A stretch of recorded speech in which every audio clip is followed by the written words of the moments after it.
We believe that there are 7 irreducible minimums. What are those 7 principles that every teenager needs to know? Authentic faith is one. We believe that every teenager needs to have a faith that is built on the promises of God, because God can be trusted. Everything He's promised us He'll do, He'll do. Unfortunately, we live in a day and age where teenagers think that faith is some cerebral, floating thing up here that if you tap into it, then God can bless you or He'll give you something. We treat God, student generation and us as adults, we treat God like an ATM machine. As long as we know the code, we can get something from Him. And that's not what biblical faith is. Biblical faith is hope bridged with a promise. It's you and I having the capacity to hope and moving that hope to faith because God has promised us things. A question you have to ask yourself is this: are your teenagers trusting God with the critical areas of their life? Do they trust God with their future? Do they trust God with their relationships? Do they trust God as it relates to their school and schoolwork? Do they trust God with their athletics? Do they trust God with their parents? Are your students trusting God with the critical areas of their life? The second irreducible principle is spiritual disciplines. If you and I could see things the way God sees them, we would be a whole lot more apt to do what God says. So for instance, if you're married, if we saw marriage the way God sees marriage, we would be much more apt to do marriage the way God says do marriage. If teenagers understood sex the way God intended and invented sex, then they would be much more apt to operate sexually the way God says operate. Everything has to do with perspective. That's why if our students could see things the way God sees them, they'll be much more apt to do what He says. It's why things like studying the Bible, memorizing Scripture, journaling, meditating, not meditating as in correction, I know your Father. That's not what we're talking about meditating, but spending time just thinking about the things of God. Talking to God through prayer. Those things are pivotal. They are rock solid foundations for the life of a teenager becoming what it is that we want them to be when they graduate out of our ministry.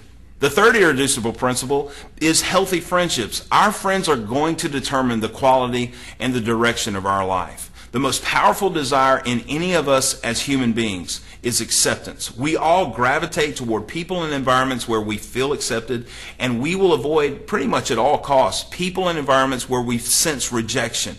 Because of that, students need to understand how to develop healthy friendships and to avoid unhealthy ones, because that acceptance magnet is so big in all of us. We want to develop the kind of student, we want to help you develop the kind of students that are those magnets, that are healthy friendships, that other students want to be their friends. Because their friends are going to determine, they're going to point and direct the quality and the direction of another person's life. The fourth irreducible principle is what we call wise choices. I believe with all my heart that the missing tool in the toolbox of Christian teenagers in our country is wisdom. A very difficult thing to gain simply because most students are naive. By naivety, I mean this, that they haven't experienced a lot in life, and it's very difficult to have and gain wisdom when you haven't experienced a lot of things. But the reality is this: wisdom is acting on what you know. We talk an awful lot in the 7 Checkpoints curriculum, the idea that a wise person is someone that knows the difference between right and wrong and chooses to do what's right. A foolish person, a fool, is someone that knows the difference between right and wrong and chooses to do what's wrong.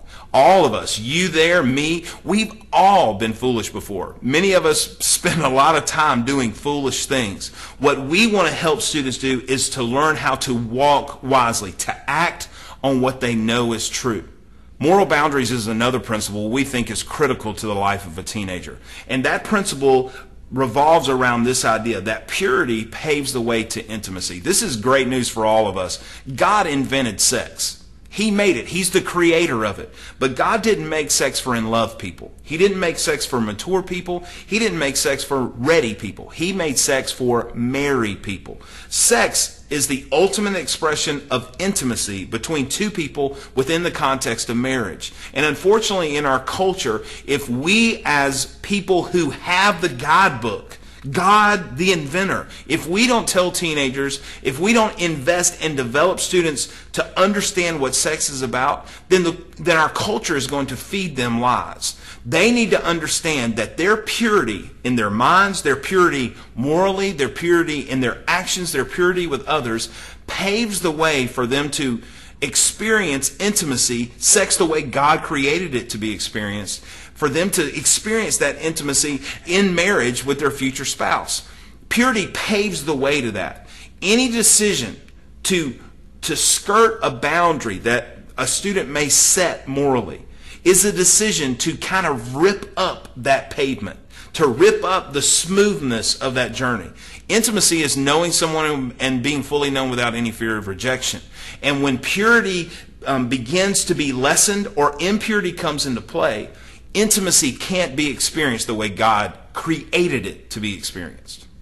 Every adult will love this principle. We feel like every teenager needs to understand that ultimate authority is a part of their makeup spiritually, emotionally, physically as a citizen. Here's what we mean by that. Maximum freedom is found under authority, not out from under it. In fact, I would ask you this question wherever you're watching this. Who are the freest people to ever live? I'll pause here for effect. The freest people to ever live, I asked that question one time and someone said Indians. That's not the right answer. The freest people to ever live were Adam and Eve. Think about this for a second. They had 99.9% freedom and 0.1% rule. God said, you can do whatever it is that you want to do in the garden. Just don't eat from that tree. And here's what went down in Adam and Eve's mind. Instead of them thinking, you know what, we can have freedom under authority, they wanted to exercise in their minds their own authority so that they could actually experience more freedom. The question you and I have to answer is this. Did they gain freedom by stepping out from under God's authority? And the answer is absolutely not. In fact, the reason why you're having to watch me on this video is because they stepped out from under authority and they lost their freedom. Students need to understand that maximum freedom is found under authority. One of the illustrations we use to help students gain perspective on this is the illustration of an umbrella. When you walk out into rain with an umbrella over your head, pretty good chance you're not going to get wet. You may get a couple of drops, but you're not going to get wet. But the millisecond you decide to step out from under that umbrella, you're at the total whim of every element known to man. That's why you and I have to stay under authority. That's why students need to understand, by them staying under authority, they gain freedom. They don't lose it. The last checkpoint that we think is really, really important is this idea that our students are to consider other people before themselves. The reason why most students are selfish is because we expect them to be. And we believe with all our heart that teenagers have the capacity to not only begin to operate selflessly, but to begin to experience God in an unbelievable way because they decide, I'm going to put other people in front of myself. It's why so many teenagers, when they go on mission trips, come back changed, because they decided, I'm going to put other people's needs before my own. We've seen that in recent days with what happened with Hurricane Katrina, with the unbelievable tsunami devastation, and how our country poured themselves into those troubled areas helping people. Well, people gain something from that. Not only are you helping other people, but you yourself become changed when you consider other people before yourself. Those are the 7 principles we think every teenager needs to know.